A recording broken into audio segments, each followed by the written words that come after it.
Wilaya ya Masasi tunapoelekea tarehe 29, hali ni ya kiusalama ni nzuri kabisa, hali ni shwari. Wananchi wa wilaya ya Masasi wamejipanga kupiga kura kwa amani na utulivu. Kama serikali tumeendelea kusisitiza jambo hilo kwenye mikutano ya mbalimbali na matamasha mbalimbali yote yalikuwa yakitokea. Tumejitahidi kuambia wananchi kuhamasika kwenda kupiga kura, lakini kwa amani na utulivu, na tumewaomba wananchi kutokubali kudanganywa kwa namna yoyote ile katika kuandaa matukio ya ajabu kama ambao wanasema wataandaa maandamano.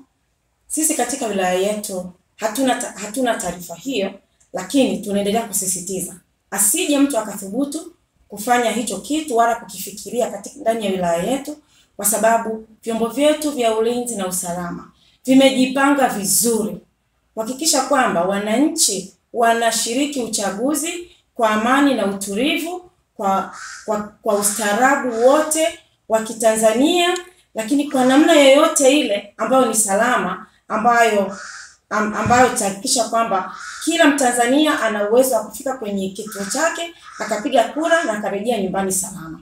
Vyombo vyetu, jeshi la polisi pamoja na vyombo vingine vyote viko tayari kuhakikisha kwamba wananchi wa wilaya ya Masasi wako salama na wilaya ya Masasi ni tulivu.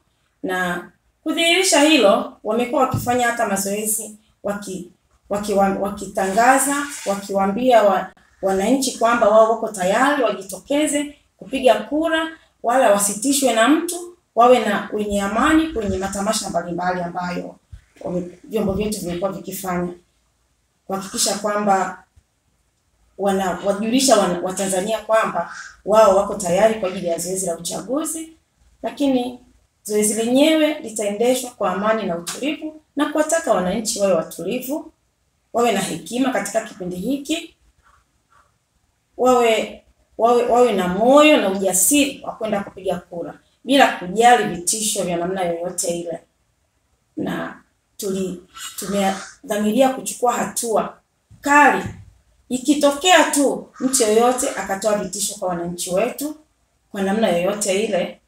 Tutachukua hatua kali za kisheria dhidi ya mtu yoyote ambaye anataka kutishia ama anajiandaa kutishia.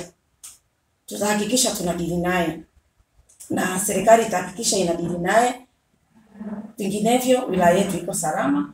Na tunawataka wananchi washiriki uchaguzi kwa uhuru, kwa amani, kwa utulivu wa hali ya juu.